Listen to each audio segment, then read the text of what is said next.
Bien, je pense qu'on peut reprendre donc pour la dernière présentation donc, en plénière de clôture. Donc, puisque, comme je l'ai dit déjà hier et puis ce matin, donc, on a annulé un petit peu l'atelier de cet après-midi compte tenu de la difficulté à le transférer sous mode numérique.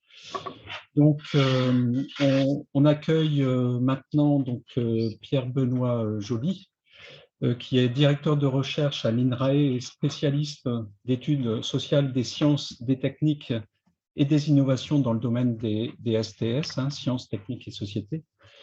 Donc, il a été directeur de l'IFRIS, l'Institut francilien de recherche, innovation et société, du laboratoire d'excellence CITES, de 2009 à 2014.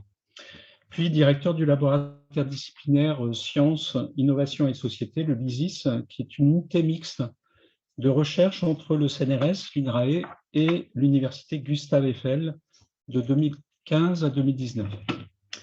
Il a ensuite été coprésident, il a aussi été coprésident de l'association pour l'Alliance Sciences-Société, l'ALIS.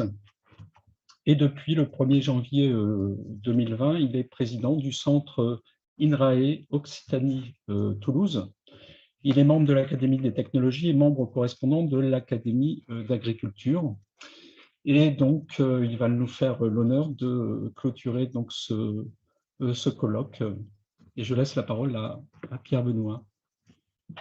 Merci beaucoup, Bertrand, pour cette introduction, ces mots de bienvenue. Nul besoin de dire combien je regrette qu'on ne puisse pas partager ce moment pour retrouver effectivement des connaissances, des amis et partager un peu de convivialité ensemble. Je pense que c'est vraiment quelque chose qui est essentiel dans... c'est le sel de notre activité. Voilà, mais c'est ainsi. Donc, du coup, je vais juste partager mes réflexions. J'espère que ce sera utile pour tous ceux qui ont contribué à ce colloque. Donc, merci beaucoup aux organisateurs de m'avoir invité. Alors, cette invitation me distrait de mes activités qui sont plutôt aujourd'hui de responsabilité d'un centre de recherche avec à peu près 1200 personnes. Donc, voilà, c'est quelque chose qui est assez chronophage, mais passionnant. Mais je saisis les opportunités de ce type d'invitation avec plaisir et intérêt pour revenir avec mes collègues et mes communautés pour partager des idées et des réflexions. Alors, je ne vais pas suivre en fait ce qu'on fait traditionnellement quand on est invité à donner une conférence dans un colloque, c'est-à-dire faire quelque chose à partir de connaissances stabilisées et établies, mais plutôt partager des réflexions. C'est ce que je voudrais faire sur ce thème. Je n'avais pas travaillé spécifiquement sur cette question de l'inclusivité. J'ai essayé de voir à partir de mes travaux, à partir de mes expériences, qu'est-ce que je pouvais dire là-dessus. Et en fait, vraiment, ce que je voudrais dire, c'est qu'il me semble qu'il faut vraiment savoir finalement pourquoi on pose la question de l'inclusivité, qui est une question essentielle, évidemment, mais on peut voir l'inclusivité comme une fin en soi. Et donc, ça renvoie à l'idée que la participation des citoyens à la production de connaissances est un moteur de la démocratie, un moteur de la citoyenneté. Donc, la citoyenneté en soi, l'inclusivité en soi est importante. On peut aussi voir l'inclusivité comme un moyen pour atteindre d'autres fins. Et donc, c'est l'idée que la participation des groupes concernés est l'une des clés des processus de recherche d'innovation plus équitables et un correcteur d'inégalité de connaissances. Voilà, donc c'est vraiment cette cette alternative, hein, sachant que l'inclusivité comme fin en soi est déjà une fin suffisante, mais est-ce qu'on peut associer effectivement ces deux éléments? Voilà, donc c'est là-dessus que je voudrais donc, vous inviter à partager quelques réflexions. Je vais le faire à partir de 6 thèses, en fait, qui vont être autant de tableaux un peu contrastés autour de cette tension. Alors, est-ce que ça avance? Oui, ça avance. Donc, la première thèse, je pense que je n'ai pas besoin d'y insister, mais quand même, il faut passer par là. Hein. Donc, s'énonce ainsi: la participation des citoyens à la production de connaissances est l'un des moteurs de la démocratie. Alors, s'agissant des rapports entre connaissance, démocratie, citoyenneté, on peut difficilement éviter de citer le fameux texte d'Emmanuel Kant, « Qu'est-ce que les Lumières ?» dans laquelle l'idée, le message clé, c'est « ose savoir, saper et aude ». Et donc, je me permets de citer ce texte de 1784 où Kant place le rapport à la connaissance comme l'accès à la citoyenneté. Et de façon, je trouve intéressante, ce rapport à la connaissance est proche de ce qu'on pourrait aujourd'hui évoquer sous le vocable de l'esprit critique. Et donc, ce que nous dit Kant dans cette citation, c'est que les Lumières, puisqu'il s'agit effectivement d'un texte sur qu'est-ce que les Lumières permettent à l'homme de sortir de l'immaturité dont il est lui-même responsable, l'immaturité et l'incapacité d'employer son propre entendement sans être guidé par autrui. J'étais lundi à l'Assemblée générale de l'ALICE, dont je vais y reparler, et le collègue qui représentait ATD Quart Monde disait fort justement que ce qui a été vraiment très important dans l'action d'ATD Quart Monde, c'est de convaincre des concitoyens en état de pauvreté et d'exclusion qu'ils ont une vraie connaissance et que c'est eux qui ont la connaissance de l'état dans lequel ils sont, la connaissance de la pauvreté et la connaissance de l'exclusion. Or, toute l'expérience d'ATD Quart Monde, mais évidemment, on pourrait prendre d'autres exemples, c'est que des citoyens qui sont dans des états effectivement d'infériorité, pour reprendre les termes de Kant, n'ont pas la conscience et n'osent pas savoir. Donc, aude saper, je pense, c'est quelque chose qui reste d'une très grande actualité. Depuis l'époque des Lumières, évidemment, le rapport aux connaissances a bien changé sous l'influence notamment de la généralisation de l'éducation, de l'instruction publique, de l'accès généralisé à la connaissance. Néanmoins, dans une société de la connaissance caractérisée par le rôle central des connaissances scientifiques et techniques dans la fabrique du social, dans cette société de la connaissance qui est en même temps une société du risque, pour reprendre l'expression de Ulrich Beck, et donc cette notion de Beck et de Giddens et d'autres de risque manufacturé, cela ne suffit pas. Il faut dépasser ce que Calon appelle le modèle de l'instruction publique. Il faut se départir de ce que Brian Wynne a appelé le modèle du déficit du public, modèle de déficit du public qui remet les citoyens dans cet état de minorité que déplore Emmanuel Kant. Et l'inclusivité dans la recherche constitue potentiellement l'antidote idéal pour travailler de façon active ce rapport entre connaissance et démocratie. Alors, on pourrait dire que pour cet auditoire, j'enfonce des portes ouvertes et il n'est pas nécessaire d'insister là-dessus. En réalité, il faudrait y consacrer peut-être un peu plus de temps, dans la mesure où de forts désaccords subsistent sur les opportunités et les risques de l'ouverture de la recherche, d'une recherche plus inclusive.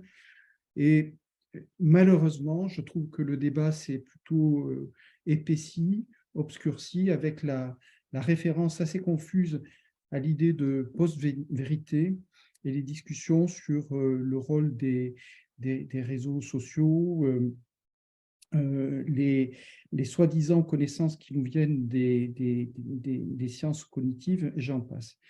Donc, je ne peux pas traiter ce sujet, simplement indiquer que de façon assez symptomatique, revient systématiquement l'idée d'une défiance en la science, dans laquelle se joue l'opposition et se rejoue l'opposition entre sachant et non sachant, entre sachant comme maître de la raison et non sachant en proie à leurs émotions, hermétiques à toute forme de rationalité et voués à un obscurantisme sans limite.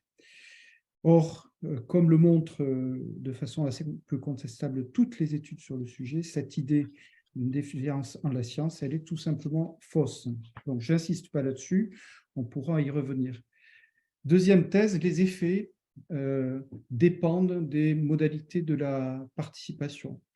Alors, je pense que c'est aussi quelque chose qui est assez évident pour ne pas y consacrer trop de temps, mais quand même faire quelques commentaires là-dessus. Jacques Chevalier et ceux qui l'entourent le savent, depuis une trentaine d'années, en fait, ces questions de la connaissance et la culture de la participation a, je dirais, changé du tout. C'est vraiment entré dans une culture commune. Qui n'a pas entendu parler, par exemple, en France, de la Convention citoyenne? Tout ça est dans notre paysage mental partagé. On a en France beaucoup de travaux là-dessus, notamment le GIST démocratie participative qui a fait énormément de choses, et y compris en fait avec des critiques importantes pour avancer sur la participation dans la perspective de l'inclusion. Donc, est-ce que la participation ne recrée pas de l'exclusion? Quelles sont les... Et je pense qu'une des leçons, c'est l'introduction des phénomènes de pouvoir dans et sur les dispositifs participatifs. Alors, ce n'est pas nouveau. Il y a toute une littérature donc dans le monde académique. Il y a aussi une critique dans le monde social là-dessus, social et politique. C'est pas nouveau. Donc, ça, c'est la reproduction d'une affiche qui était donc on trouvait sur les murs de Paris lors de mai 68. Je participe, tu participes, il participe, nous participons, vous participez.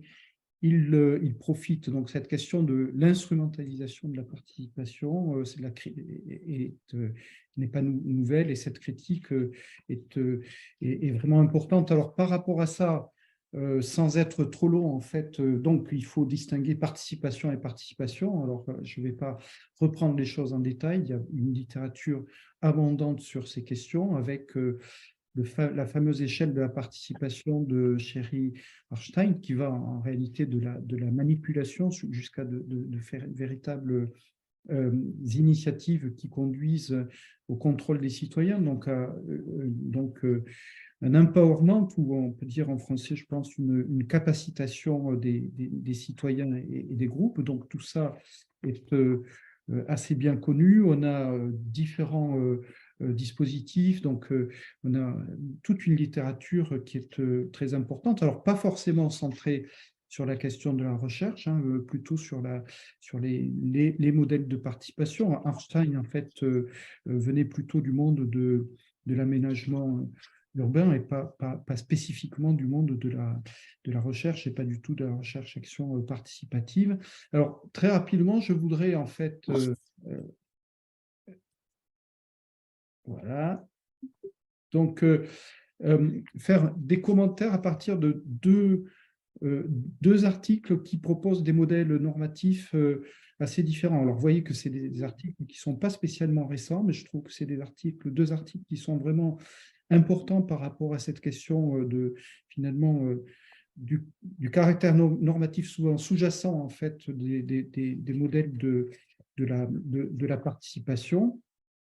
Donc, c'est le papier d'Annie Fiorino était alors en fait un agent de l'Environment Protection Agency aux États-Unis, et donc les sociologues Dorothy Nelkin et notre collègue français Michael Pollack.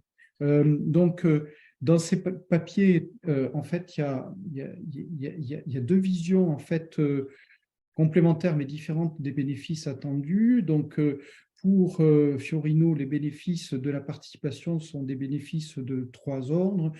Bon, et ça, c'est bien connu aussi, hein. Aujourd'hui, c'est très repris. Donc, des bénéfices en substance. Donc, la participation, si on est dans notre colloque, la recherche inclusive permet d'améliorer la qualité du processus de décision, donc ici la qualité de la connaissance produite, des bénéfices normatifs, donc la participation comme valeur d'une démocratie active, et puis des bénéfices instrumentaux lorsqu'on se situe dans une logique de décision, mais ça peut être aussi transposé dans le cadre de la recherche inclusive. La participation des publics accroît la légitimité des décisions et redonne confiance, restaure la confiance dans les institutions en charge des sujets. Pour Nelkin et Pollack, en fait, les bénéfices attendus sont vraiment très différents, hein. Les processus participatifs, leur enjeu, c'est de redistribuer les ressources et de contribuer à l'autonomisation des groupes, alors groupes dissidents, groupes émergents, groupes concernés, donc des groupes qui sont plutôt en état de minorité.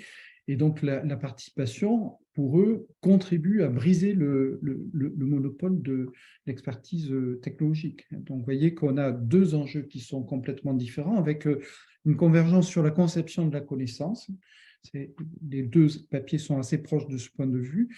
Donc, insistant sur la pluralité des façons de savoir, des modes de production de connaissances, on peut dire savoir scientifique, savoir d'action, savoir d'expérience, pour reprendre les catégories qui ont été vraiment diffusées, notamment par ATD Carmonde, mais on pourrait aller plus loin dans la distinction entre différentes catégories de connaissances et différentes façons de savoir.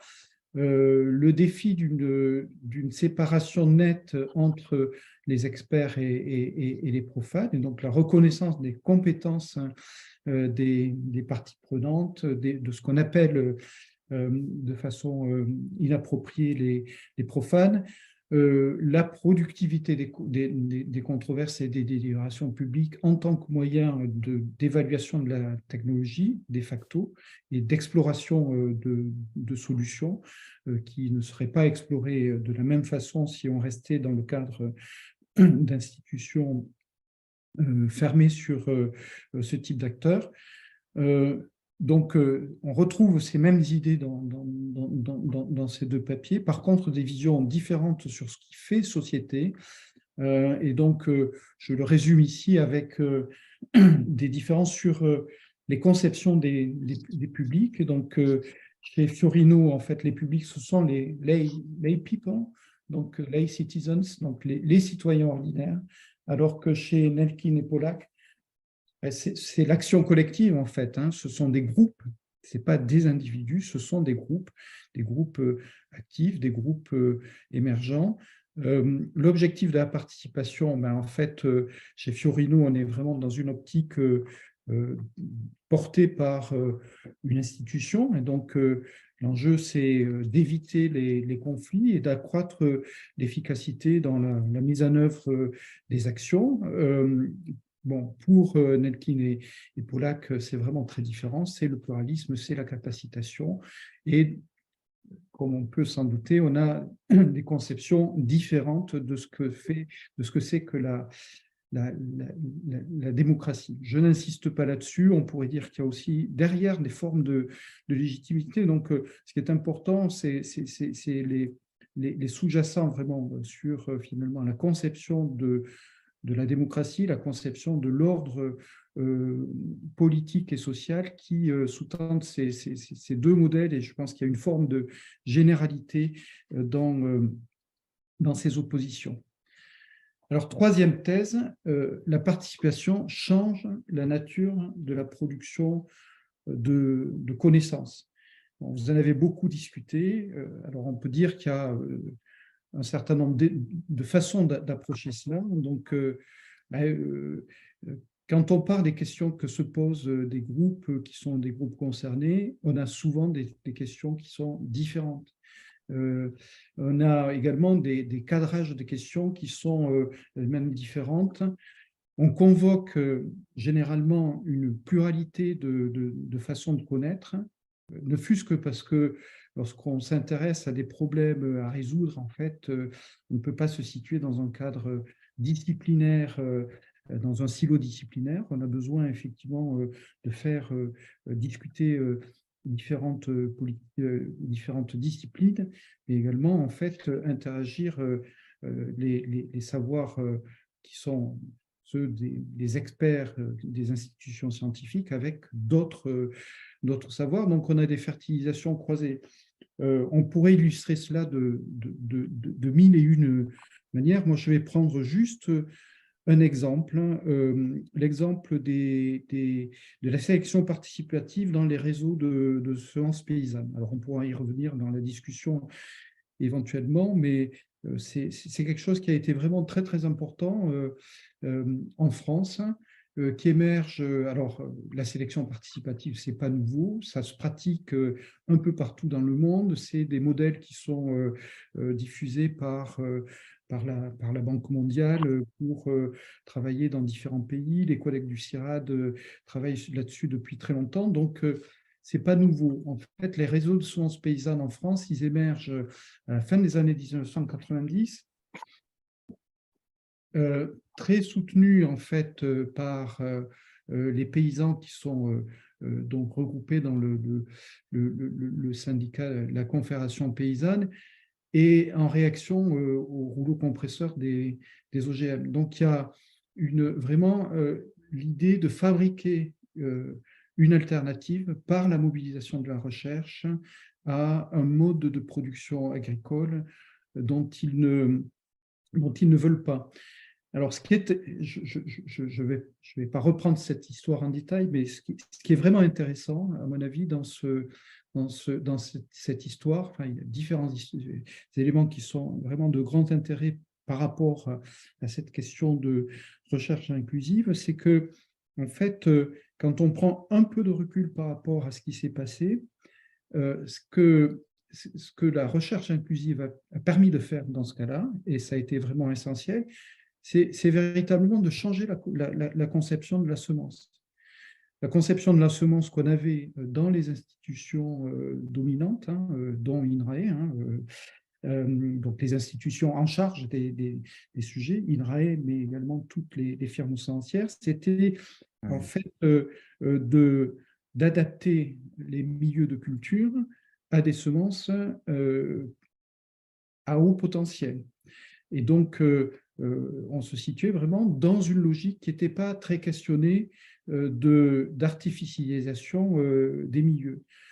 Les paysans, en fait, ils ont inversé cette proposition. En fait, ils ont travaillé sur la semence dans une logique d'adaptation de la semence à la diversité des situations, à la diversité des agro-écosystèmes. Et ce faisant, en fait, ils avaient une longueur d'avance au moins sur la question de l'agroécologie, parce que l'agroécologie, c'est vraiment cela. Et les rapports entre semences et agroécologie, c'est vraiment cela. Et encore aujourd'hui, en fait, il y a un décalage fort et des conceptions extrêmement différentes de ce qu'est la semence. Et donc, du coup, je n'insiste pas là-dessus, mais vous voyez bien que ce qui se joue, c'est vraiment des questions qui sont politiques, qui sont ontologiques, qui sont épistémologiques et des questions qui sont extrêmement profondes. Voilà. Donc du coup, on pourrait là multiplier les exemples. Je ne vais pas le faire, on n'a pas le temps et puis ça n'a pas beaucoup d'intérêt. Il faudrait approfondir ce type d'exemple. Alors, cette question, en fait, de savoir qu'est-ce que l'inclusion fait à la recherche, c'est une question qui qui est travaillé, peut-être pas suffisamment. Donc, on a beaucoup d'éléments qui sont des éléments qualitatifs. Aujourd'hui, il me semble qu'on a besoin en fait d'éléments qui sont des éléments un peu plus synthétiques sur cette question. Donc, j'ai reproduit là le tableau d'un papier récent de Baptiste Bédesseb et Stéphanie Ruffi, qui est paru dans Perspective in Science. Et donc, en tant qu'épistémologue, en fait, ils se saisissent de cette question. Et la question qu'ils posent, ce n'est pas les implications épistémologiques en général, c'est juste sur la question de l'objectivité. Et ils arrivent à une conclusion qui est assez balancée, avec des plus et des moins. Les plus, c'est, alors on retrouve l'élargissement des questions, la robustesse des connaissances, mais également l'efficacité des transformations liées à des connaissances qui ont des propriétés différentes. Il voit aussi des moins, et je pense que ça mérite réflexion, notamment la question de la fragmentation de l'agenda de la recherche. Voilà, donc je pense il faut vraiment, il est indéniable qu'il y a donc la recherche inclusive transforme la nature de la production de connaissances. Il faudrait aller plus loin, peut-être sur les effets à différentes échelles. Bien, ma quatrième thèse. Alors, pourquoi ça n'avance pas? Ah, voilà.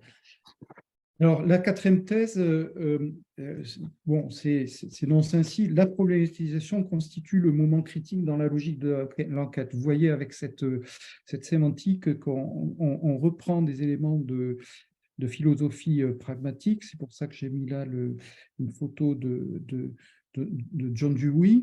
Donc, l'idée, c'est vraiment que ce qui doit lancer une logique d'investigation, une logique d'enquête, une logique de production de connaissances, c'est le fait qu'on a quelque chose qui fait problème, donc une perturbation dans le cours des activités, un écart perçu entre les attentes et les possibilités de réalisation.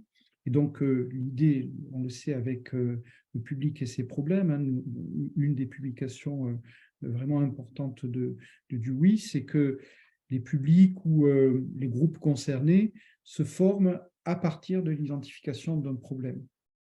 Et donc, il y a vraiment une coproduction des problèmes et des publics. Donc, j'ai repris cette citation de la version française du livre de Dewey. Les publics se forment lorsque les citoyens sont affectés indirectement et sérieusement par certaines activités et qu'il faut agir pour protéger les intérêts. Et c'est à partir de là, effectivement, qu'il y a un processus de recherche, un processus d'enquête. Alors, je n'ai pas le temps d'entrer dans trop de détails, mais j'ai fait un petit travail et je suis en train de compléter ça sur Calon, sur le modèle de la traduction et sur la façon dont Calon, entre 1986, donc l'article sur les coquilles Saint-Jacques, qui est vraiment l'article fondamental sur la traduction. Alors évidemment, on pourrait trouver à la même époque des contributions de Latour, puisque c'est vraiment Calon et Latour qui ont travaillé ensemble ces modèles de la traduction. Donc, le décalage qu'il y a entre de la traduction et puis un modèle 2 qu'on trouve plutôt dans Agir dans un monde incertain. Dans le modèle 1, en fait, celui qui traduit, c'est l'innovateur, c'est le chercheur. Donc, c'est lui qui problématise. Et problématiser, c'est créer des points de passage obligés où, pour trouver la solution à leurs problèmes, les acteurs devront passer par le laboratoire. Bon, le modèle est différent d'agir dans un monde incertain parce que, notamment, agir dans un monde incertain, Calon et ses co-auteurs introduisent les groupes concernés, en fait. Et donc, les dynamiques liées aux groupes concernés sont tout à fait essentielles. Et donc, mais voilà, donc, alors, on n'a pas le temps de trop approfondir cette réflexion. Je voulais juste la mentionner parce que, évidemment, la question qui va se poser pour une recherche inclusive, et qui, à mon avis, n'est pas assez travaillé chez Dewey, évidemment, mais même dans ce qui a été fait depuis en philosophie pragmatique, c'est précisément comment on va rapprocher le problème tel qu'il est vécu par les acteurs et des possibilités que l'on a dans les laboratoires. Donc, pour Calon, la traduction est ce qui va permettre effectivement de faire ces passages, effectivement, alors, du macrocosme 1 au laboratoire, qui est pour Calon, et c'est toujours une réduction qui permet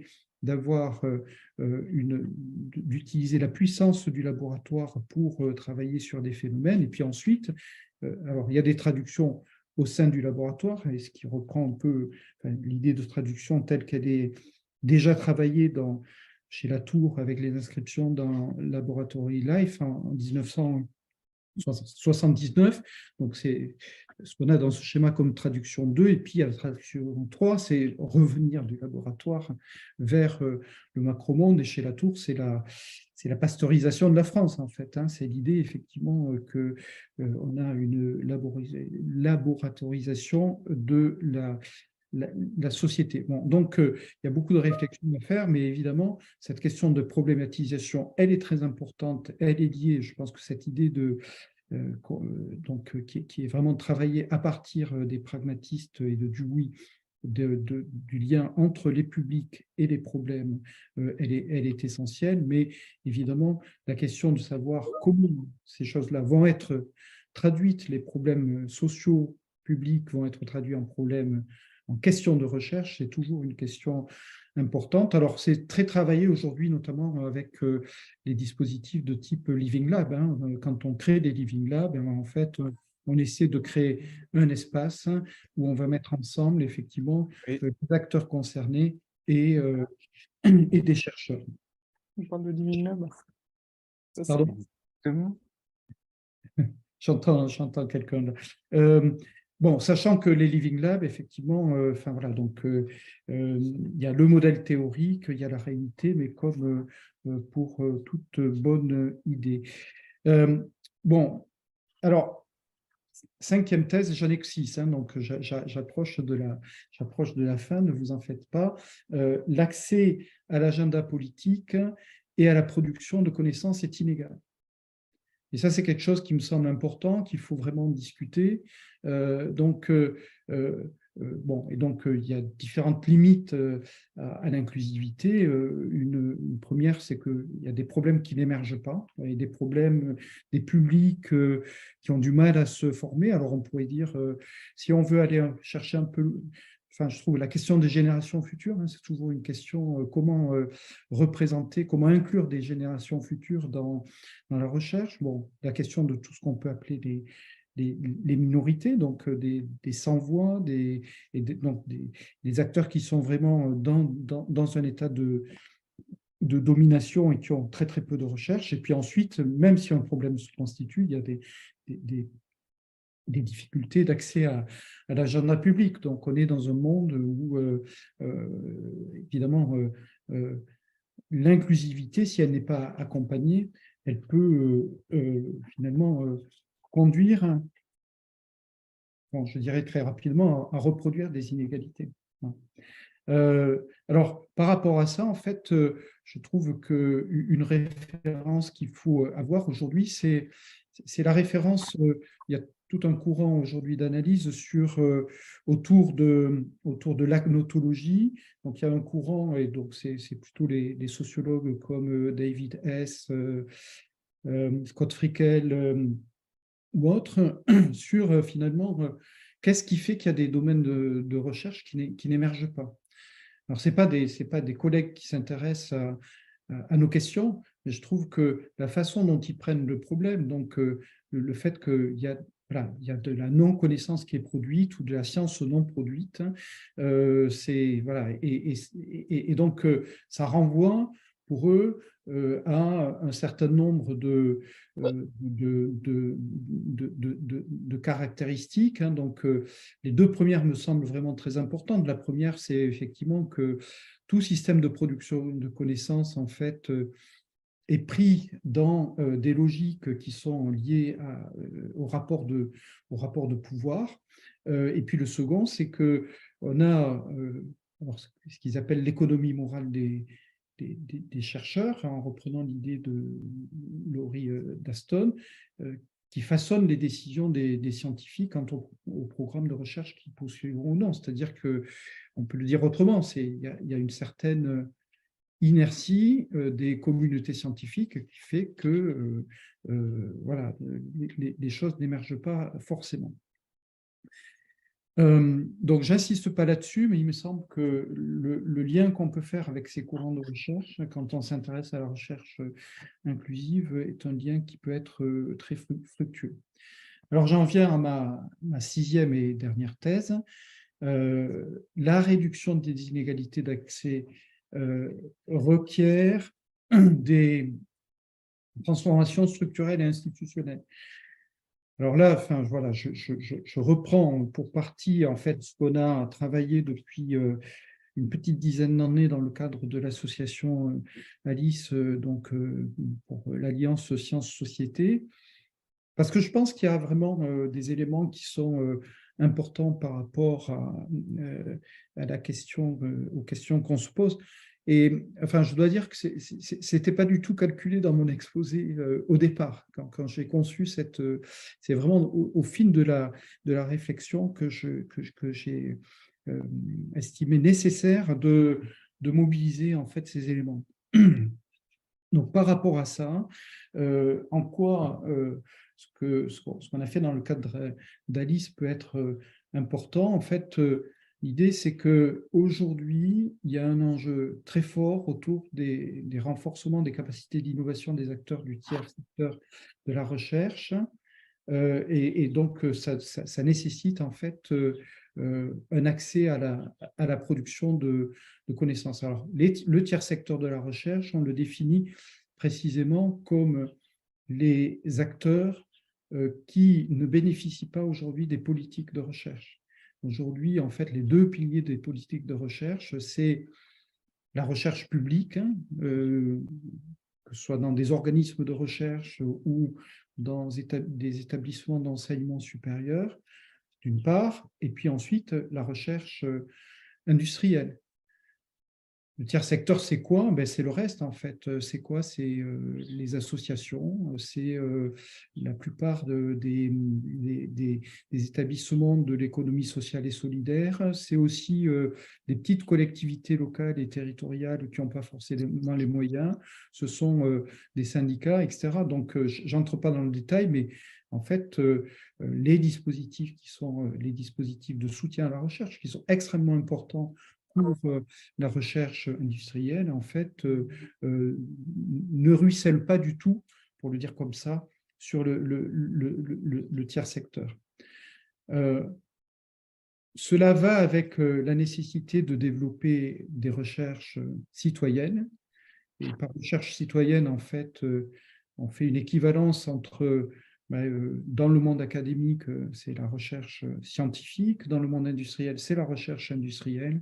Pour le tiers secteur de la recherche, il s'agit de promouvoir des formes de recherche citoyenne. Et tout comme la recherche industrielle n'est pas un appendice de la recherche scientifique, la recherche citoyenne n'est pas un appendice de la recherche scientifique, elle a ses propres raisons d'être et ses propres modes d'existence. Je n'insiste pas là-dessus. Et donc promouvoir une innovation élargie, donc une conception différente de ce que c'est l'innovation, de ce que sont les transformations liées à la production de connaissances.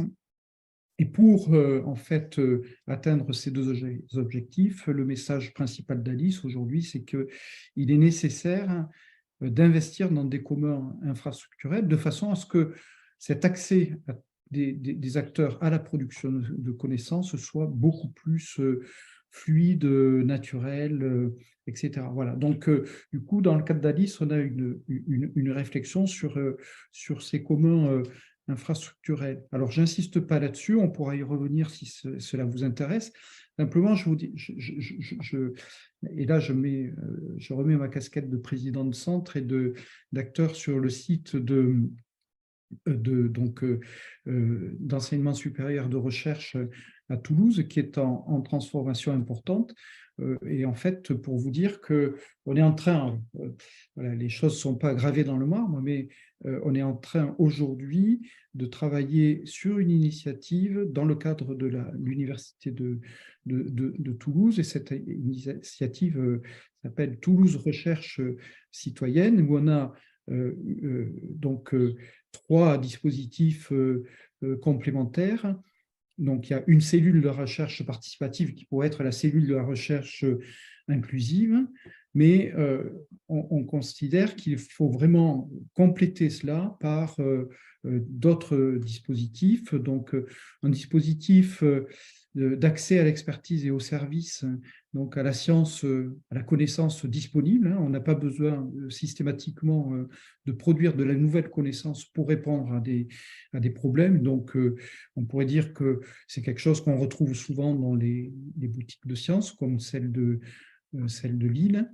Et également, en fait, on a besoin de mieux connaître et reconnaître, en fait, tous ces acteurs de façon à ce que on ait une possibilité à la fois d'émergence de sujets politiques autour de ces questions et un meilleur rationnel dans la façon dont on va interagir avec ces acteurs. Donc, du coup, vous voyez que la conclusion coule de source, pratiquement.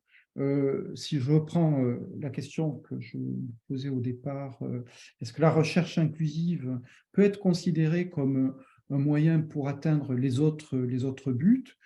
La réponse, c'est oui, mais sous conditions. Des conditions qui renvoient au mode de participation, et je pense que c'est assez évident dans le cadre de ce colloque, aux conditions qui renvoient également aux déterminants structurels de l'accès à la production de connaissances. Et donc, je n'insiste pas sur l'importance de la reconnaissance des acteurs, en fait, et des acteurs comme des acteurs qui ont besoin d'avoir accès à la production de connaissances. Et pour cela, en fait, un soutien de communs infrastructurels.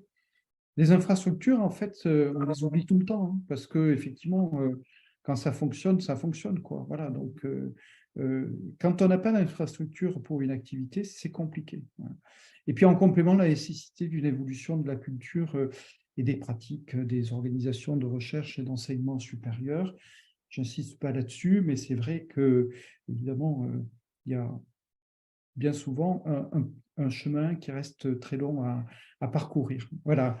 Merci beaucoup pour votre attention, et puis je serai ravi d'échanger avec vous, bien qu'à distance, et de répondre à vos questions.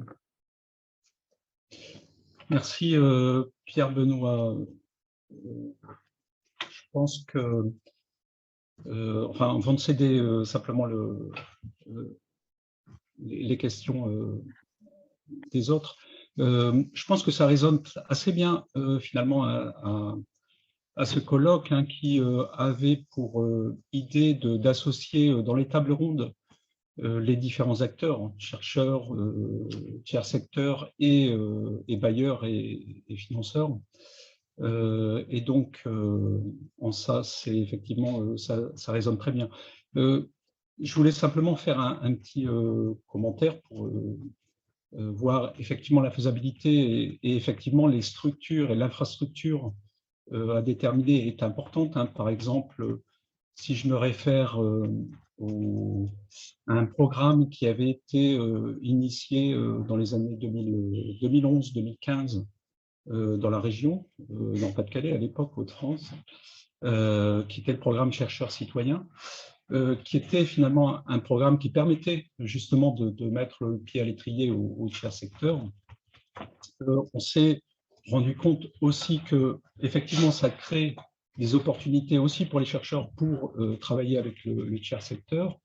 En même temps, il y avait certaines limites qui étaient liées à finalement c'est quoi la recherche participative, comment on fait de la recherche participative, c'est-à-dire comment on crée aussi un écosystème de recherche parmi les acteurs de recherche.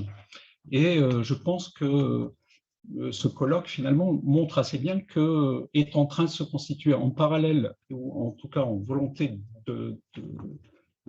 d'élargir et de faire ces infrastructures de recherche, et bien d'avoir aussi un potentiel écosystème de recherche, de tiers secteur et de bailleurs qui émergent et qui, je pense qu'on est peut-être sur un point de bascule qui va faire que effectivement on aura l'effectivité de recherche participative. Voilà, je ne sais pas si… Oui, enfin, bon, je vais complètement dans ce sens, hein, et là, je parle d'expérience sur Toulouse. En fait, dès lors que on met des mots sur les choses, hein, et on fait apparaître effectivement, et on met sur l'agenda ces questions, alors ça peut être voilà, la recherche inclusive, la recherche citoyenne, etc. Ce qui est frappant, c'est de voir qu'il y a beaucoup d'initiatives et que la mise en réseau de ces initiatives permet effectivement déjà de faire des changements. Voilà, donc, et cette question, effectivement, cette question de mettre des termes sur les choses et donc reconnaître qu'il y a une nécessité de penser autrement, elle est vraiment extrêmement opportune et importante aujourd'hui, hein. Voilà, donc je souscris vraiment à cela, parce qu'ensuite, ce qui va compter, c'est effectivement des écosystèmes. Et les écosystèmes, ils doivent être nécessairement dans les territoires. Enfin, c'est par rapport à toutes les opportunités et les contraintes de ces activités. Voilà. Donc, complètement d'accord avec toi. Alors, il y a une question de Sophie Boutillier. Je ne sais pas si tu veux prendre la parole, Sophie, ou je lis la question. Non, non, merci Bertrand, tu peux lire la question. Enfin, elle est courte. Donc, Sophie demande comment on peut développer la réflexion là, sur le tiers secteur de la recherche dans le domaine de la santé, par exemple, et le rôle que peuvent jouer les entreprises pharmaceutiques pour museler la production de savoirs alternatifs. Ouais, je n'ai pas forcément la réponse à la question, hein, donc il est clair que le domaine de la santé, c'est un des domaines où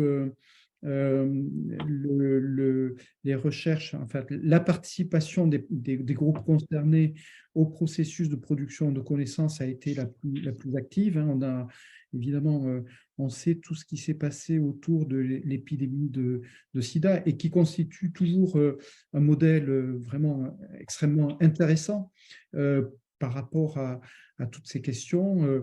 Donc, de nombreux collègues ont travaillé sur ces questions. Donc, c'est vraiment très, très documenté dans la littérature. Alors ensuite, je trouve la question intéressante finalement, c'est en quoi, effectivement, ces interactions extrêmement fortes entre les groupes concernés, en l'occurrence des associations de patients et la recherche, fait contrepoids ou non à des phénomènes de domination des grands groupes industriels. Alors, il faudrait, là je pense qu'il faudrait vraiment en discuter plus avant. Si je reprends mon exemple des réseaux de semences paysannes, en fait, il y a vraiment deux aspects complémentaires dans les réseaux de semences paysannes. Il y a un aspect de travailler ensemble pour créer de nouvelles semences, de nouvelles variétés dans les réseaux et donc avec des pratiques, etc. Et puis, il y a tout un volet qui est d'action politique, hein, contre la monopolisation du vivant par les grands groupes de l'agrochimie internationale, intervenir dans des forums qui sont des forums politiques. Donc, ces dimensions, on les a eues aussi dans la plupart des mobilisations autour de la santé. Donc, je n'ai pas de réponse. Voilà. Alors, c'est vrai que quand on pense du point de vue des institutions, et là, moi, je me situe comme, disons, Université de Toulouse, au renforcement du tiers secteur de la recherche, cette question finalement de comment ça va déplacer les rapports de force politiques autour de certains sujets, c'est vrai qu'on ne se la pose pas de front. Hein. Ensuite, on a une question de Maryse Carmès. Maryse, tu veux… Je te laisse la lire si tu veux, Bertrand. Merci, c'était plus une réflexion Parce qu'il générale. il y a un contexte peut-être… Enfin, je sais pas. C'est un peu long. Ah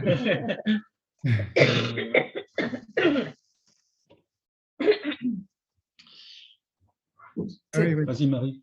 Et c'est la question des non-humains, hein, c'est ça, qui est centrale. Ouais, c'est ça. voilà, merci beaucoup, Monsieur Joly. Donc, c'était plus en rapport, et pour rebondir avec votre filiation avec la philosophie pragmatique. Et en fait, réflexion aussi générale par rapport à tout ce qu'on a pu évoquer sur nos approches, comme tissage d'épreuves. Voilà. Diversité de questionnements qui sont à l'image de cela, épreuve de légitimité institutionnelle et scientifique, épreuve méthodologique, ouverte donc à la diversité des approches, y compris entre collègues. Parfois, on n'a pas les… Voilà. On a une diversité d'approches aussi sur le sujet. Jacques Chevalier insistait sur le fait hier qu'il s'agissait de peut-être se défaire de tentations dogmatiques, épreuves sociales, évidemment, je rentre dans le détail, on pourra parler aussi d'épreuves financières, on l'a évoqué, et donc comment inclure davantage les acteurs non humains, les vivants non humains, etc., c'est dans la philosophie, filiation, Arawet, des scolaires et autres. Et pour le coup, nos approches ne gagneraient-elles pas à indiquer qu'elles ne répondent pas simplement à une demande dite sociale? Voilà. Oui, oui, mais merci pour la question. En fait, quand j'évoquais les limites de l'inclusion, j'avais songé à l'animal, en fait. Donc, j'ai mis les générations futures, c'est plus politiquement correct, mais la question, effectivement, comment on peut, effectivement, représenter des non-humains quand on fait une recherche inclusive? Je crois que la question se pose. Alors, évidemment, un des problèmes, c'est que les scientifiques, par exemple, si on est sur le climat, si on prend, on veut faire entrer le climat dans des recherches inclusives. En fait, les scientifiques ont un quasi-monopole sur cette recherche du climat. Voilà, donc, et y compris contre le sens commun voilà, de tout un chacun. Et c'est tant mieux, parce que je pense que si on n'avait pas les scientifiques qui ont travaillé de façon acharnée sur le climat et qui s'en font les avocats, voilà, donc du coup, ça peut être un peu compliqué. Et donc, c'est pour ça que j'ai mis les générations futures, parce que, enfin, voilà, donc, alors on peut mettre les générations futures d'humains et de non-humains, comme ça, je réponds. Mais il faut vraiment se poser chaque fois hein, la question de qu'est-ce qu'on fabrique comme tiers exclu dans des processus qui se veulent inclusifs. C'est une question voilà, qu'on ne doit pas éviter. Ensuite, on a une question de Laurent Dupont donc, sur les Living Labs, je pense qu'il était présent sur une des diapositives.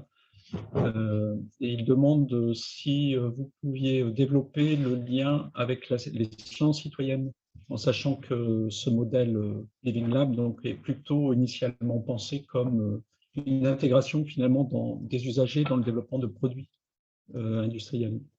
Oui, alors très rapidement, en fait, je reviens sur sciences citoyennes ou recherche citoyenne. Alors, je sais qu'il y a une association qui s'appelle Fondation Sciences Citoyennes en France, qui fait un très beau travail. Moi, je préfère dire recherche citoyenne. Vous voyez, on ne dirait pas science industrielle. C'est un peu provocateur de le dire comme ça, mais je trouve que, en tout cas, en France, c'est très compliqué de parler de science. Vous savez, quand Marc Lipinski a fait son rapport, le premier rapport commandé par le CNRS sur ces questions, il y a eu vraiment des tirs de barrage, des tirs de scud, mais des gros scuds, pour dire, eh ben voilà, recherche citoyenne, recherche prolétarienne, sciences citoyennes, sciences prolétariennes, sciences nazies, etc. Voilà où nous en sommes. Bon, donc du coup, je trouve que recherche attire un peu moins cela. Et pour moi, enfin, si je reprends un peu les catégories latouriennes, alors il y a la science faite et la science en train de se faire. Et la science en train de se faire, c'est la recherche. Et ce qui nous intéresse là, c'est la production de connaissances. Ce n'est pas le stock, en fait, c'est vraiment la production de connaissances. Donc, je pense que c'est important de parler de recherche. Alors, cela dit, moi, je suis d'accord avec la pointe, la pique sous-jacente. En fait, les Living Labs, c'est souvent en fait des annexes de laboratoire. Hein. Et donc, du coup, l'enjeu des Living Labs, c'est vraiment de construire des espaces hybrides où les différents acteurs vont avoir un poids équivalent dans la conduite des opérations. Moi, je fais toujours le parallèle avec la recherche industrielle, en fait, et là, on a beaucoup de travaux sur les laboratoires hybrides en recherche industrielle et recherche académique. En fait, ce qu'on voit, c'est que c'est ce que les collègues qui ont travaillé là-dessus, comme Kleinman aux États-Unis, disent en fait, il y a une convergence asymétrique. C'est-à-dire que c'est plutôt les normes de l'industrie qui colonisent le monde académique. Alors, est-ce que dans des espaces comme des Living Labs, on pourrait s'attendre à, je ne sais pas, mais c'est une vraie question. Et pour l'instant, dans ce que je peux observer, je ne vois pas effectivement de véritable équilibre dans la capacité des acteurs à faire des problèmes. Parce que la question, elle est là. Hein, et quand on essaie de construire ces espaces du point de vue de la recherche académique, ben, c'est pas du tout simple. C'est pas du tout simple parce que des acteurs peuvent dire en fait, nous, ce qui nous intéresse, c'est pas de co-construire. En fait, c'est d'avoir des résultats qui vont conforter en fait notre position politique. C'est ça qui nous intéresse. Donc, on trouve régulièrement, en fait, dans les interactions avec des acteurs qui viennent chercher la recherche, pas pour co-construire avec, mais pour avoir la légitimité de la science dans un combat politique. Ça existe aussi. Donc, du coup, l'ajustement, il n'est pas du tout évident. Alors, je pense que les Living Labs, il y a une dynamique qu'il faut suivre avec effectivement toute la prudence qu'il faut avoir. Et donc, la question de l'inclusivité que pose Jacques, les modalités, c'est sûr. Enfin, voilà, donc, moi, je suis complètement d'accord avec ce que dit Jacques. Hein.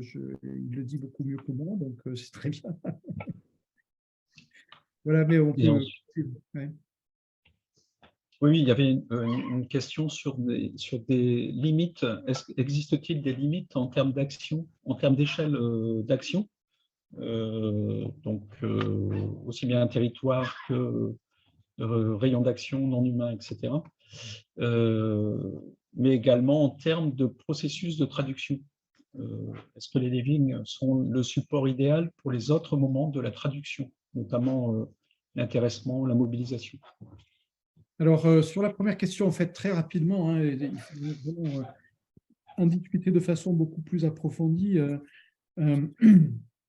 Mon sentiment, c'est que, et c'est un peu dans le dispositif, hein, les Living Labs, en fait, aujourd'hui, on a des territoires d'innovation, donc c'est des démonstrateurs. Donc, je ne vais pas reprendre tout ce qui se passe autour de France 2030, mais il faut vraiment, c'est intéressant de le suivre avec voilà, un tri qu'il faut faire, mais ce qui se passe là il faut l'analyser. Donc, la formule Living Lab, en fait, elle est d'une certaine façon institutionnalisée avec ces territoires d'innovation. Et l'idée, c'est de faire de l'expérimentation collective en situation réelle. C'est ça. Et donc, du coup, on n'est pas complètement dans le modèle de la traduction de Calon. Dans le modèle de la traduction, il y a toujours une réduction dans le laboratoire, alors que là, l'idée, c'est que, voilà, si je suis dans l'expérimentation, je ne vais pas la faire en labo, je ne vais pas la faire en milieu contrôlé, je vais la faire directement avec les agriculteurs dans leur exploitation. Pareil pour, je ne sais pas, toutes les expérimentations sur le véhicule autonome, vous le faites directement. Donc, du coup, c'est vraiment en situation réelle. Ces situations réelles, elles sont nécessairement territorialisées parce que c'est là qu'on a les espaces d'interaction, etc. L'idée de France 2030, c'est qu'à partir des Living Labs, donc ces situations d'expérimentation en situation réelle, on doit pouvoir faire ils appellent ça de la réplication. Donc, ce qu'on va apprendre dans ces situations doit pouvoir être reproduit ailleurs. Donc, il y a une forme de généralité. Et en cela, en fait, on est assez proche, effectivement, d'une épistémologie à laquelle on entoure, ça les ferait bondir, mais l'idée, c'est que la connaissance produite, elle est locale. On ne produit pas une connaissance universelle, on produit une connaissance locale, et c'est à partir de là, de l'extension des réseaux, que vous pouvez avoir une généralisation. Alors, il y a Jacques qui voulait intervenir. Il y a une phrase, Pierre-Benoît, quelque chose que tu disais là, qui me paraît extrêmement important. C'est cette notion que l'inclusivité, oui, mais tout dépend des modalités et des pièges qu'il faut éviter, parce qu'on n'a pas tout dit une fois qu'on a dit que le projet qu'on envisage est inclusif, on n'a pas tout dit. Il y a 56 questions qu'il faut se poser et des pièges à éviter. Les mots qui sont à la mode sont toujours des cures de banane. On peut toujours glisser et tomber dans des pièges là, qu'on ne voit même pas. Il faut faire attention à ce discours-là, le discours de l'inclusivité, très à la mode, mais tous ces discours-là cachent des fois, sursimplifient des fois la réalité. Entre autres, quand il y a inclusivité, oui, mais il faut éviter le tout inclusif, le tout participatif de nature populiste. Puis j'en ai parlé hier en référence dans le contexte d'un projet de recherche sur la maladie de Lyme au Canada. Et puis, on a exactement ce problème-là. Les gens veulent participer, mais pas dans le mode tout participatif où tous deviennent co-chercheurs. On va être inclus, mais dans des modalités qui ont de l'allure. Il y a le problème aussi dans l'inclusivité de l'individualisation des citoyens participants, sans prendre en compte les structures, comme tu disais, qui sont déterminantes. Il y a la recherche aussi, le piège de la recherche sans retombée pour tous.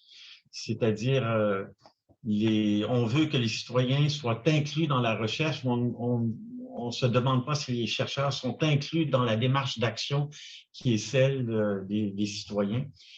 Et puis, il y a aussi toute la question de la non-implication des décideurs et des acteurs dominants qui peuvent faire bouger les choses. Et des fois, un projet peut être inclusif, mais non participatif dans le sens de mobiliser la participation de tous les acteurs clés. Et ça fait l'affaire des chercheurs, ça fait l'affaire des décideurs de ne pas s'impliquer dans de telles démarches. Alors, j'abonde donc dans le même sens de ce que tu dis, l'inclusivité, oui, mais tout dépend des modalités de cette inclusivité-là.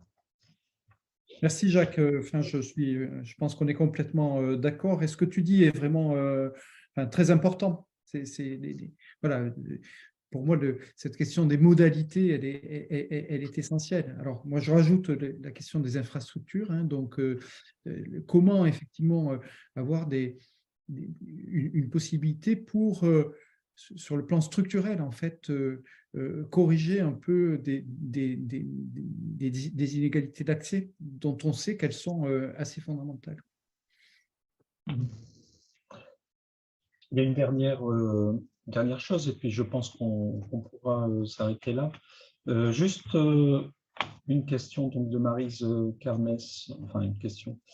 Sur le terme citizen science, quelle serait finalement la traduction en français, oui, de ce terme?